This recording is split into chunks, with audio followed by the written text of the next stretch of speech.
కొత్తపాలెంలో వన్యప్రాణులు స్వాధీనం.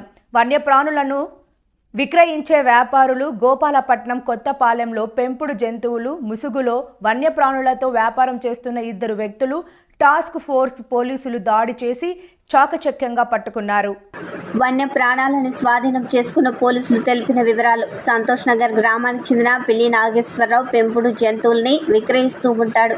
ఆయన వద్ద వన్య ప్రాణాలు ఉన్నాయని సమాచారం అందడంతో ఏసీబీ ప్రసాద్ ఆదేశాల మేరకు టాస్క్ ఫోర్స్ పోలీసులు ఆదివారం రాత్రి నాగేశ్వరరావు ఇంటిపై దాడి చేశారు. నాగేశ్వరరావు ఇంటి వద్దనున్న 15 నక్షత్ర తాబేళ్లు, మరో 2 నెమలి పిల్లలు, జింక కొమ్ములను స్వాధీనం చేసుకున్నారు. మరొక వ్యక్తి గాజువాక గుండేసి శ్రీనివాసరెడ్డి అనే వ్యాపారి నుండి నక్షత్ర తాబేళ్లను పోలీసులకు వెల్లడించారు.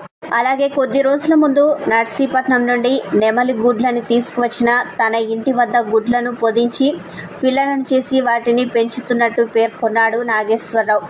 పట్టుకున్న వన్య ప్రాణాల్ని అటవీ శాఖ సిబ్బందికి అప్పగిస్తున్నట్లు గోపాలపట్నం లండన్ ఎస్ఐ అప్పలనాయుడు తెలిపారు. ఈ టాస్క్ ఫోర్స్ దాడుల్లో సిఐ మల్లేష్, ఎస్ఐ భరత్ రాజా మరియు సిబ్బంది పాల్గొన్నారు.